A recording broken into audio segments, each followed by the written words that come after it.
महानगरपालिका शिक्षण विभागाच्या व्हर्च्युअल ट्रेनिंग सेंटरमध्ये मी प्रेरणा देसाई आपल्या सर्वांचं स्वागत करते आणि आजच्या नवीन तासाला सुरुवात करते.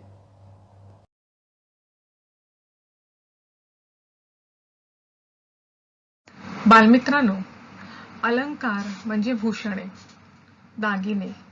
शरीर शोभायमान दिसण्यासाठी आपण अंगावर दागिने घालतो. शरीराची शोभा दागिने अधिक खुलवतात. अगदी तसंच आपली भाषा सुंदर व्हावी म्हणून भाषेतही या भूषणांचा, अलंकारांचा उपयोग कवी आणि लेखक करत असतात. विशेषतः पद्यात अलंकार अधिक शोभून दिसतात, पण गद्य सुद्धा अलंकाराने सुंदर दिसते. उदाहरणार्थ बघा, मुख सुंदर दिसते किंवा मुख सुंदर आहे. ही झाली साधी वाक्य झाली. पण मी जर असं म्हटलं, मुख कमलासारखे सुंदर आहे किंवा मुख म्हणजे जणू कमलच आहे, असं म्हटलं तर ते अधिक सुंदर दिसतं. यालाच अलंकारिक भाषा म्हणतात. ही अलंकारिक भाषा किंवा अलंकारिक लेखक सर्वांना आवडते आणि याच अलंकारिक शब्दांची आज आपण ओळख करून घेणार आहोत. बालमित्रांनो, आता आपण प्रश्न उत्तर बघूया. प्रत्येक प्रश्नाचं उत्तर सांगण्यासाठी तुम्हाला मी 10 सेकंद देणार आहे. ओके. आता पहिला प्रश्न आहे, चरपट पंजरी या अलंकारिक शब्दाचा अर्थ खालीलपैकी कोणता?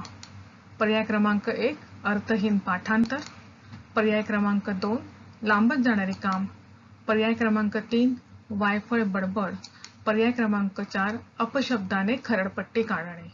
आता तुमची वेळ सुरू होते आहे.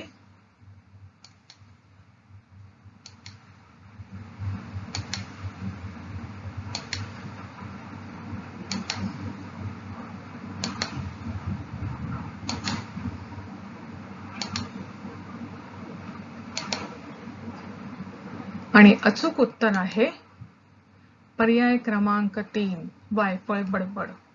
कारण अर्थहीन पाठांतराला आपण म्हणतो पोपटपंची. तर दुसरा जो पर्याय आहे लांबत जाणारे काम, यासाठी अलंकारिक शब्द आहे एरंडाचे गुऱ्हाळ. आणि चौथा जो पर्याय आहे अपशब्दाने खरडपट्टी काढणे, त्याला म्हटलं जातं खेटराची पूजा. प्रश्न क्रमांक 2, खालीलपैकी अलंकारिक नसलेला शब्द कोणता? पर्याय क्रमांक 1 बोलघेवडा, 2 अतिशय गर्दी, 3 शकुनी मामा, 4 पर्वणी. या 4 पैकी कोणता शब्द अलंकारिक नाही तो तुम्ही ओळखायचा आहे आणि तुमची वेळ सुरू होते आता.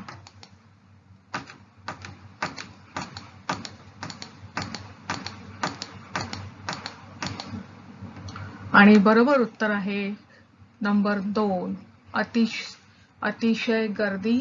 जे पर्याय क्रमांक 2 हे उत्तर आहे. कारण बोलघेवडा या शब्दाचा अर्थ आहे, हा अलंकारिक शब्द आहे, त्याचा अर्थ आहे खूप बोलणारा माणूस. शकुनी मामा हा सुद्धा अलंकारिक शब्द आहे आणि त्याचा अर्थ आहे अतिशय कपटी माणूस. पर्वणी या अलंकारिक शब्दाचा अर्थ आहे दुर्मिळ योग. म्हणजेच पर्याय क्रमांक 2 अतिशय गर्दी हा अलंकारिक शब्द नाही. प्रश्न क्रमांक 3, अकलेचा कांदा हा अलंकारिक शब्द कोणासाठी वापरतात? पर्याय क्रमांक 1 अतिशय विद्वान माणूस, पर्याय क्रमांक 2 अतिशय मूर्ख माणूस, पर्याय क्रमांक 3 अतिशय चैनी माणूस आणि पर्याय क्रमांक 4 अतिशय श्रीमंत माणूस. तुमची वेळ सुरू होते आता.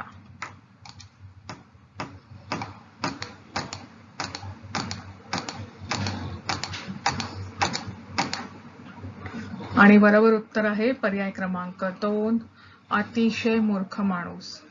अतिशय विद्वान माणूस असेल तर त्याचा अलंकारिक शब्द आहे बृहस्पती. अतिशय चैनी माणूस असेल तर त्याच्यासाठी आपण अलंकारिक शब्द वापरतो खुशाल चेंडू. आणि अतिशय श्रीमंत माणूस यासाठी अलंकारिक शब्द आहे कुबेर. बरोबर जोडी कोणती? पर्याय क्रमांक 1 अकलेचा खंद अत्यंत शहाणा माणूस, पर्याय क्रमांक 2 कुशाल चेंडू, अत्यंत चैनी माणूस. पर्याय क्रमांक 3 गाजर पारखी म्हणजे प्रत्येक गोष्ट पारखून घेणारा. पर्याय क्रमांक 4 लंकेची पार्वती म्हणजे अंगावर भरपूर दागिने असलेली स्त्री. बालमित्रांनो, तुमची वेळ सुरू होते आहे आता.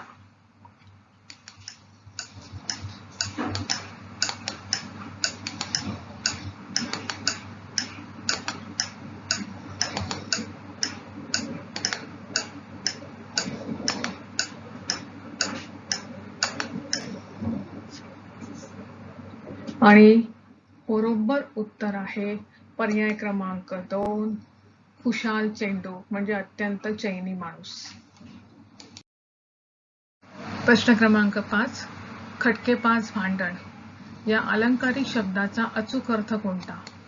नंबर 1 धोपट मार्ग, नंबर 2 अरण्य रुदन, नंबर 3 खडाष्टक, नंबर 4 थंडा फराळ. बालमित्रांनो, तुमची वेळ सुरू होते आहे आता.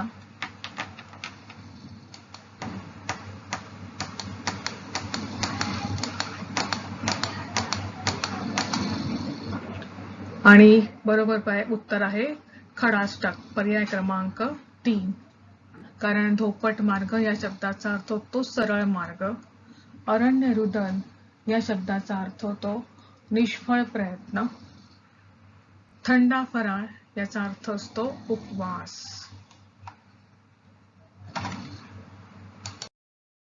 बिनभाड्याचे घर या अलंकारिक शब्दाचा अचूक अर्थ कोणता? पर्याय क्रमांक 1 शाळा, पर्याय क्रमांक 2 घराला भाडे नसणे, पर्याय क्रमांक 3 तुरुंग आणि पर्याय क्रमांक 4 मंदिर. बालमित्रांनो, तुमची वेळ सुरू होते आहे आता.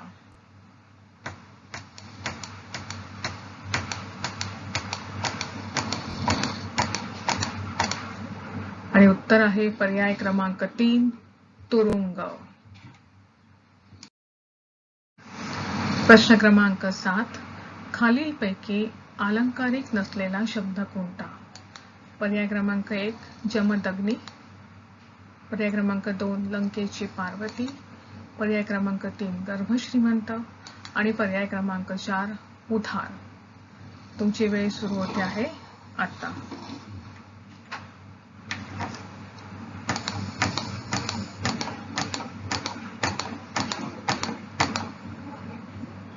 आणि बरोबर उत्तर आहे पर्याय क्रमांक 4 उधार. कारण जमदग्नी म्हणजे अतिशय रागीट माणूस, लंकेची पार्वती म्हणजे ज्या स्त्रीच्या अंगावर दागिने नाहीत अशा स्त्रीला लंकेची पार्वती म्हटलं जातं. तर गर्भ श्रीमंत म्हणजे जन्मजात श्रीमंत जी व्यक्ती असते तिला म्हणतात गर्भ श्रीमंत. आता तुम्हाला रिकाम्या जागी योग्य असा अलंकारिक शब्द भरायचा आहे. प्रश्न आहे कुरूप व कजाब बायकोला टिंब टिंब म्हणतात.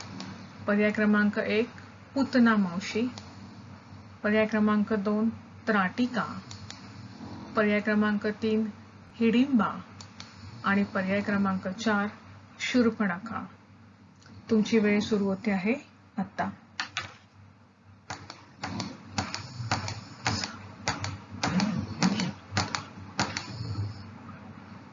आणि बरोबर उत्तर आहे पर्याय क्रमांक 3 हिडिंबा. कारण पुतना मावशी कोणाला म्हणतात तर जी स्त्री सुंदर दिसते पण दुष्ट आहे तिला म्हणतात पुतना मावशी. जी स्त्री कजाग आहे, कजाग बायकोला म्हणतात त्राटिका. पण या ठिकाणी आपल्याला कुरूप आणि कजाग असं दोन्ही पाहिजे आहे. तर हिडिंबा ह्याला म्हणतात कुरूप आणि कजाग बायको, हिला म्हणतात हिडिंबा. तर शूर्पणखेला म्हणतात कुरूप स्त्री. त्यामुळे आपलं उत्तर आहे पर्याय क्रमांक 3. प्रश्न क्रमांक 9 कर्तव्य शून्य माणसाला टिंब टिंब म्हणतात. पहिला पर्याय आहे दळूबाई, दुसरा आहे मेषपात्र, तिसरा आहे कुंभकर्ण आणि चौथा आहे वामन मूर्ती. ठीक आहे. आता तुमची वेळ सुरू होते आहे आता.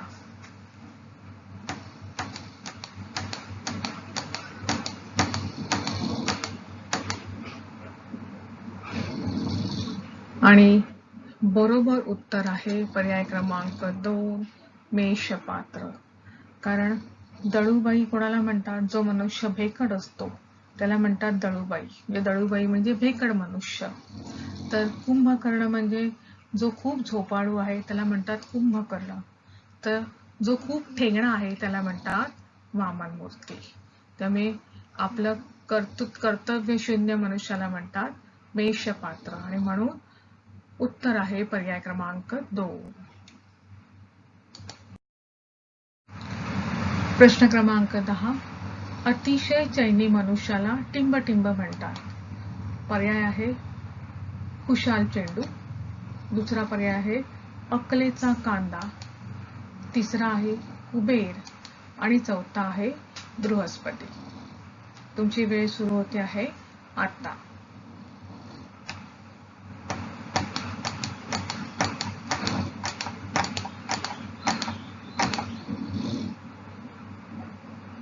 आणि बरोबर उत्तर आहे पर्याय क्रमांक 1, खुशाल चेंडू.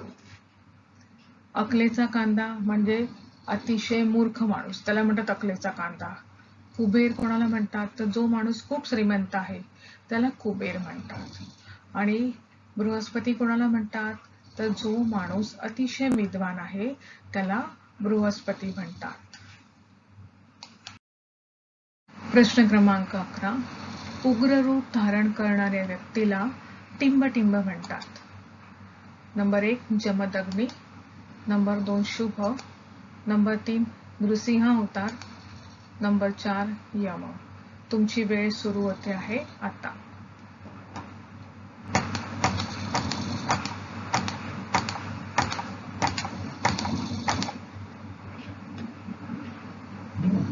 आणि बरोबर उत्तर आहे पर्याय क्रमांक 3, नृसिंह अवतार. जमदग्नी म्हणजे अतिशय रागीट माणूस आणि नृसिंह अवतार म्हणजे उग्र रूप धारण करणारा. पुढचा प्रश्न पाहूया. प्रश्न क्रमांक 12. अतिशय गरीब मनुष्याला टिंबटिंब म्हणतात. पर्याय क्रमांक 1 सांबाचा अवतार, पर्याय क्रमांक 2 दरिद्री नारायण, पर्याय क्रमांक 3 कुंभकर्ण आणि पर्याय क्रमांक 4 नंदी बैल. तुमची वेळ सुरू होते आहे आता.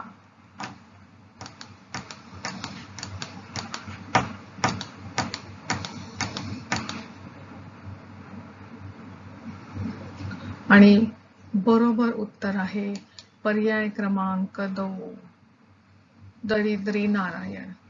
सांबाचा अवतार कोणाला म्हणतात? तर जो माणूस किंवा जी व्यक्ती अतिशय भोळी आहे त्याला म्हणतात सांबाचा अवतार.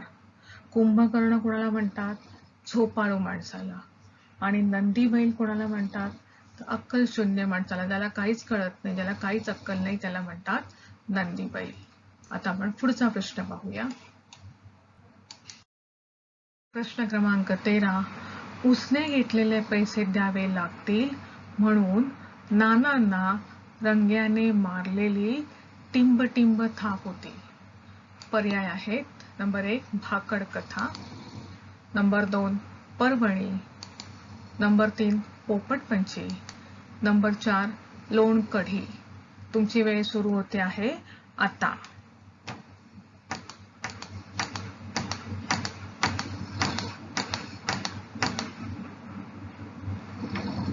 आणि बरोबर उत्तर आहे लोणकढी, पर्याय क्रमांक 4. कारण भाकड कथा याचा अर्थ होतो निरर्थक गोष्टी, पर्वणीचा अर्थ होतो दुर्मिळ योग, त्यामुळे हा शब्द सुद्धा तिथे बसू शकत नाही. पोपटपंची म्हणजे अर्थहीन बडबड आणि लोणकढी म्हणजे समय सूचकतेने मारलेली थाप. म्हणजे समोर प्रश्न आल्यानंतर अचानक आपण जी थाप मारतो आणि ती अगदी बरोबर बसते त्याला म्हणतात लोणकढी थाप, म्हणजे समय सूचक थाप. पुढचा प्रश्न पाहूया. प्रश्न क्रमांक 14. जो घराच्या बाहेर कधी पडत नाही तो कसली समाजसेवा करतो? तो नुसता टिंबटिंब आहे. पर्याय क्रमांक 1 घर कोंबडा, पर्याय क्रमांक 2 मुखस्तंभ, पर्याय क्रमांक 3 जांबुवंत आणि पर्याय क्रमांक 4 खुशाल चेंडू. तुमची वेळ सुरू होते आहे आता.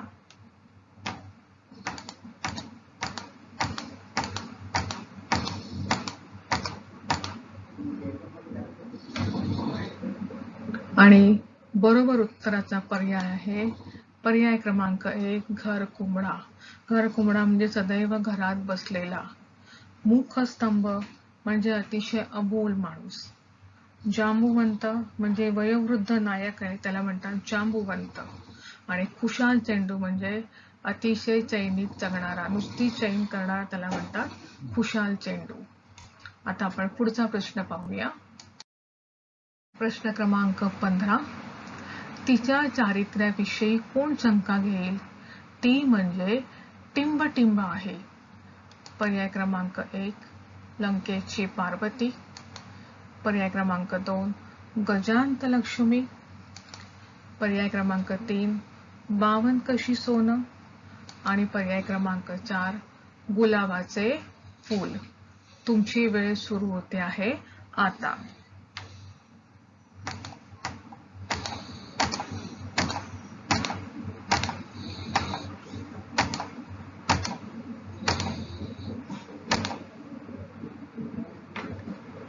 आणि बरोबर उत्तर आहे पर्याय क्रमांक 3 बावन कशी सोनम. तर लंकेची पार्वती म्हणजे काय की ज्या स्त्रीच्या अंगावर दागिने नाहीत तिला म्हणतात लंकेची पार्वती. गजांत लक्ष्मी म्हणजे काय? अतिशय श्रीमंती जी असते तिला म्हणतात गजांत लक्ष्मी. आणि बावन कशी सोनं म्हणजे अतिशय शुद्ध चारित्र्याची, अतिशय प्रामाणिक अशी जी व्यक्ती असते त्याला म्हणतात बावन कशी सोनं. आणि गुलाबाचं फूल म्हणजे नाजूक स्त्री. त्यामुळे इथे आपला प्रश्न आहे की चारित्र्याबद्दल विचारलं की तिच्या चारित्र्याबद्दल कोण शंका घेईल. म्हणजे तिचं चारित्र्य एवढं शुद्ध आहे की कोणीच शंका घेणार नाही. मग चारित्र्य शुद्ध स्त्रीसाठी अलंकारिक शब्द आहे बावन कशी सोनं. पुढचा प्रश्न पाहूया. घर बांधायला घेतल्यापासून टिंबटिंब कामे वाढत गेली. पर्याय क्रमांक 1 योगायोगाने, पर्याय क्रमांक 2 मारुतीच्या शेपटाप्रमाणे, पर्याय क्रमांक 3 कुत्र्याच्या शेपटाप्रमाणे, पर्याय क्रमांक 4 वणव्याप्रमाणे. बालमित्रांनो, तुमची वेळ सुरू होते आहे आता.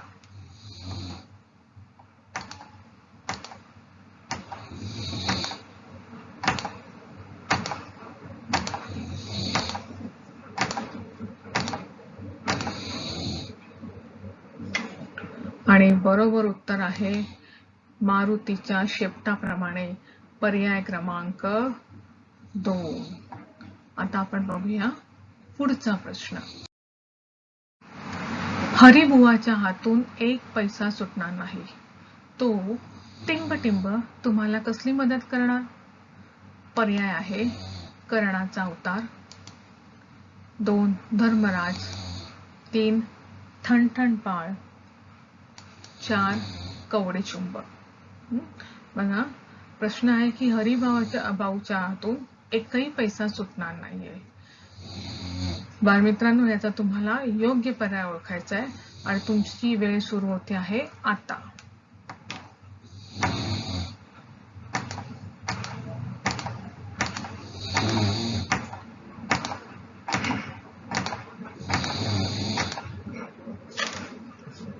आणि पर्याय क्रमांक आहे 4 कवडी चुंबक, हे त्याचं उत्तर आहे. कर्णाचा अवतार आपण कोणाला म्हणतो की जो मनुष्य अतिशय दानशूर असतो त्याला म्हणतो आपण कर्णाचा अवतार. धर्मराज कोणाला म्हणतो की जो मनुष्य अतिशय सच्छील असतो, स्वच्छ चारित्र्याचा असतो, त्याला म्हणतो धर्मराज. ठणठणपाळ कोणाला म्हणतात की जो मनुष्य अतिशय व्यवहार शून्य असतो, त्याला व्यवहारच कळत नाही, व्यवहार करता येत नाही, त्याला म्हणतात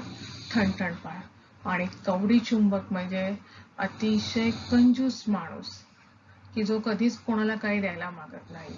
आता इथे प्रश्न कसा होता, हरिभावाच्या हातून एक पैसा सुटणार नाही, म्हणजे एकही पैसा तो कोणाला देणार नाही.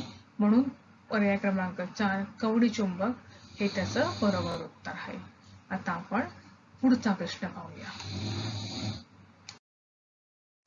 प्रश्न क्रमांक 18 ठेंगू माणसाला टिंब म्हणतात.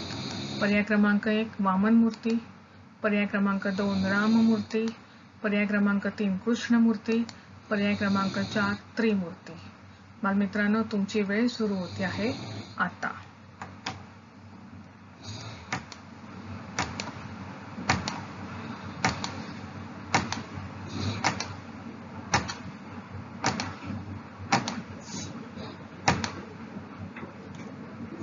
आणि बरोबर उत्तर आहे पर्याय क्रमांक 1 वामन मूर्ती. वामन मूर्ती म्हणजे ठेंगू मनुष्य. आपण आता पुढचा प्रश्न पाहूया. आता तुम्हाला खालील प्रत्येक वाक्यातील अधोरेखित शब्दसमूहासाठी कोणता अलंकारिक शब्द वापरला आहे ते सांगायचं आहे. म्हणजे या वाक्यामध्ये काही शब्द जे आहेत त्याच्या खाली रेष आहे बघा, मग त्या अधोरेखित शब्दसमूहासाठी कोणता अलंकारिक शब्द आहे हे तुम्हाला बघायचं आहे. आणि याचा आता प्रश्न आहे की धीरूभाई हा खरोखर अतिशय श्रीमंत माणूस आहे. त्याच्यामध्ये अतिशय श्रीमंत माणूस या शब्दसमूहासाठी तुम्हाला अलंकारिक शब्द शोधायचा आहे. आणि पर्याय क्रमांक 1 आहे गर्भश्रीमंत, पर्याय क्रमांक 2 आहे कुबेर, पर्याय क्रमांक 3 आहे कर्ण आणि पर्याय क्रमांक 4 आहे धर्मराज. बालमित्रांनो, तुमची वेळ सुरू होते आहे आता.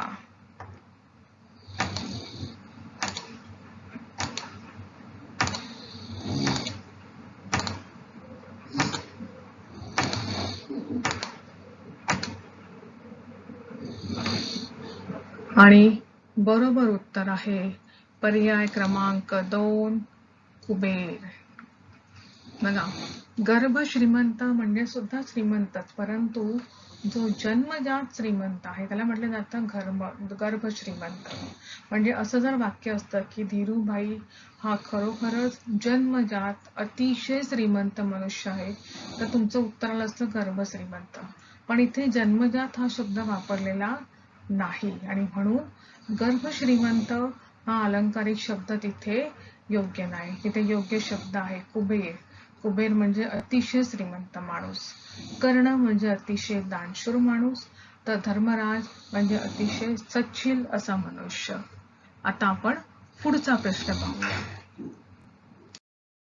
प्रश्न 20 योग साधना मनुष्याच्या सर्व समस्यांवर खात्रीलायक इलाज आहे. यामध्ये सर्व समस्यावर खात्रीलायक इलाज हा शब्द अधोरेखित केलेला आहे आणि त्यासाठी आपल्याला अलंकारिक शब्द शोधायचा आहे पर्यायामधून. पहिला पर्याय आहे योग्य उपाय, दुसरा पर्याय आहे तोडगा, तिसरा आहे औषध आणि चौथा आहे रामबाण. तुमची वेळ सुरू होते आहे आता.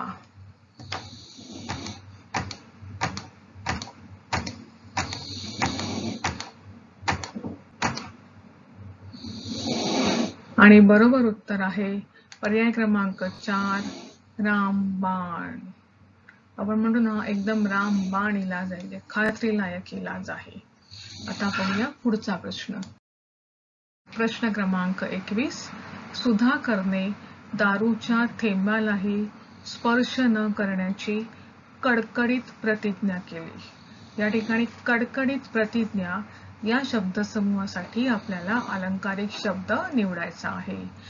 पहिला पर्याय आहे दृढ निश्चय, दुसरा आहे घोर प्रतिज्ञा, तिसरा आहे भीष्म प्रतिज्ञा आणि चौथा आहे अर्जुनाचा पण. आणि तुमची वेळ सुरू होते आहे आता.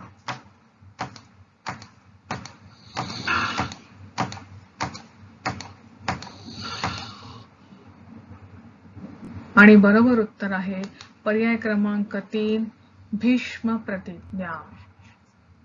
आपण आता पुढचा प्रश्न पाहूया.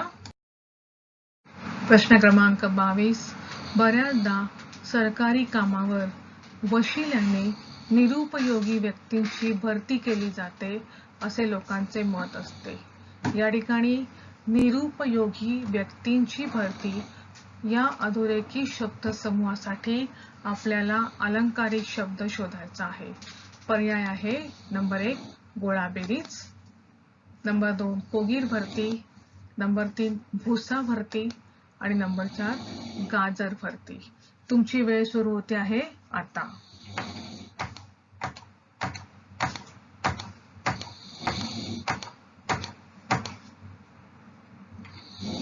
आणि उत्तर आहे पर्याय क्रमांक 2 कोगीर भरती. कोगीर भरती याचा अर्थ निरुपयोगी व्यक्ती. आपण आता पुढचा प्रश्न पाहूया.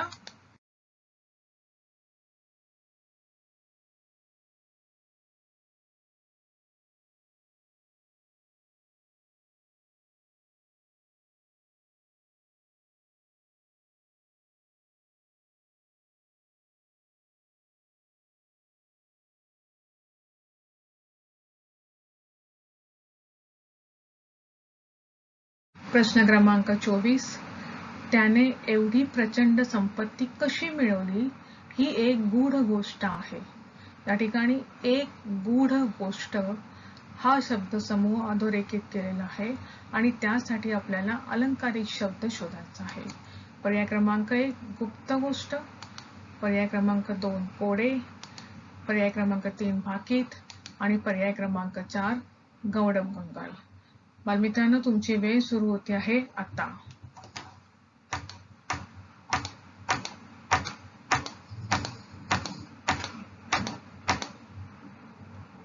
आणि बरोबर उत्तराचा पर्याय क्रमांक आहे पर्याय क्रमांक 4 गौड बंगाल म्हणजे गूढ गोष्ट होय.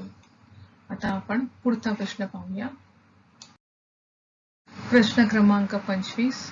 वाम मार्गाने मिळवलेली त्याची ही संपत्ती म्हणजे फार काळ न टिकणारी गोष्ट आहे.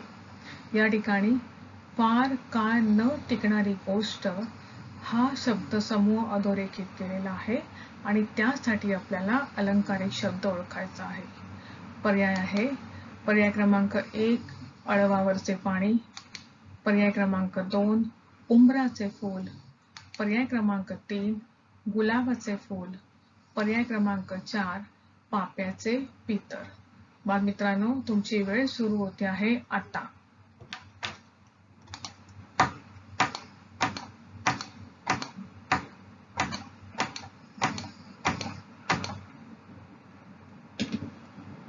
आणि बरोबर उत्तराचा क्रमांक आहे पर्याय क्रमांक 1 अळवावरचे पाणी. अळवावरचे पाणी म्हणजे फार काळ न टिकणारी गोष्ट आहे. तुम्ही कधी बघितलंय का की अळूचं जे पान असतं त्या पानावरती जर थेंब पडला पाण्याचा तर तो मोत्याप्रमाणे चकाकतो, पण काही सेकंदासाठी आणि तो लगेच पानावरून गळून पडतो. आणि म्हणून असं म्हणतात की ज्या वेळेला एखादी गोष्ट फार काळ न टिकणारी असते तेव्हा त्याला म्हणतात अळवावरचं पाणी. आता उमराचं फूल. उमराचं फूल म्हणजे अतिशय दुर्मिळ गोष्ट. उमराचं फूल आपल्याला बघायला मिळत नाही, म्हणजे अतिशय दुर्मिळ अशी जी गोष्ट असते जी सहजासहजी उपलब्ध होत नाही त्याला म्हणतात उमराचं फूल. गुलाबाचं फूल हे नाजूक स्त्रीसाठी हा अलंकार वापरला जातो. तर पाप्याचं पितर कोणाला म्हणतात की जो अतिशय रोडका आहे, अतिशय सडपातळ असा मनुष्य आहे, त्याच्यासाठी पाप्याचं पितर हा शब्द वापरला जातो. आता आपण बघूया पुढचा प्रश्न. प्रश्न क्रमांक 26. गोड बोलून रामरावांना कोणीही फसवावे असा हा अत्यंत भोळा माणूस आहे.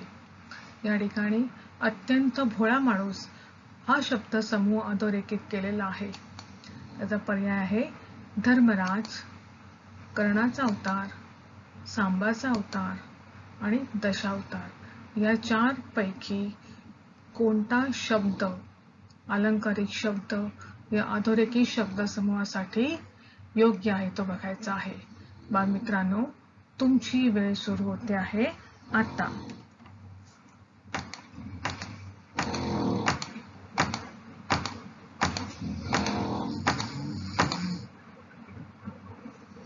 आणि बरोबर उत्तराचा पर्याय क्रमांक आहे पर्याय क्रमांक 3 सांबाचा अवतार. मगाच्याच तुम्हाला प्रश्नामध्ये सांगितलं होतं की धर्मराज म्हणजे सच्शील मनुष्य, कर्णाचा अवतार म्हणजे दानशूर मनुष्य आणि दशावतार हे आपल्या आध्यात्मिक ह्याच्यात विष्णूचे अवतार सांगितलेले आहेत. आता आपण पुढचा प्रश्न बघूया. प्रश्न क्रमांक 27 आहे हा. समजत नसेल तर अर्थहीन पाठांतर करण्यात काय अर्थ आहे? या ठिकाणी अर्थहीन पाठांतर हा शब्द समूह अधोरेखित केलेला आहे आणि त्यासाठीचा अलंकारिक शब्द आपल्याला पर्यायामधून शोधायचा आहे. पर्याय क्रमांक 1 एरंडाचे गुऱ्हाळ, पर्याय क्रमांक 2 पोपटपंची, पर्याय क्रमांक 3 वाचस्पती आणि पर्याय क्रमांक 4 कोल्हे कोळी. यापैकी तुम्हाला ओळखायचं आहे आणि बालमित्रांनो, तुमची वेळ सुरू होते आहे आता.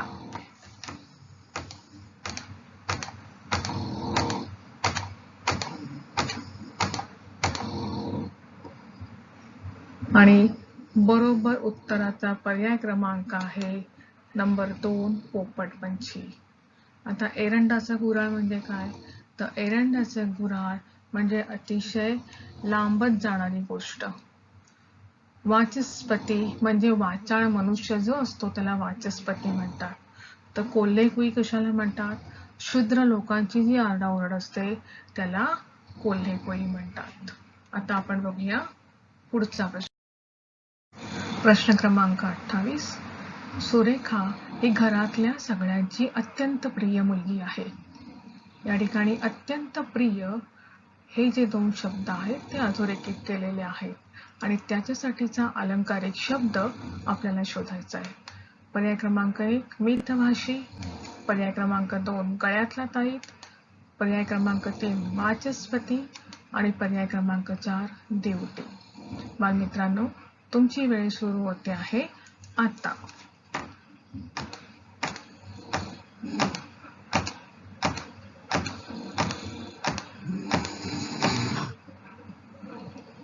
आणि बरोबर उत्तराचा नंबर आहे पर्याय क्रमांक 2 गळ्यातला ताईत. त्याच्यामध्ये पहिला पर्याय जो आहे मितभाषी. मितभाषी म्हणजे कमी बोलणारी. गळ्यातला ताईत म्हणजे अत्यंत प्रिय आणि वाचस्पती म्हणजे वाचाळ मुलगी आणि देवटी त्याला म्हणतो आपण की जी घराण्याला कलंक लावते, घराण्याचं नाव ज्यामुळे बदनाम होतं त्याला म्हटलं जातं देवटी किंवा देवटा. मुलगा असेल तर देवटा. बालमित्रांनो, हा व्हिडिओ तुम्हाला नक्कीच आवडला असणार. यासारखे अनेक छान छान व्हिडिओ आहेत जे तुमच्या अभ्यासक्रमावर आधारित आहेत, पण ते पाहण्यासाठी आमच्या चॅनलला सबस्क्राईब करायला विसरू नका. धन्यवाद.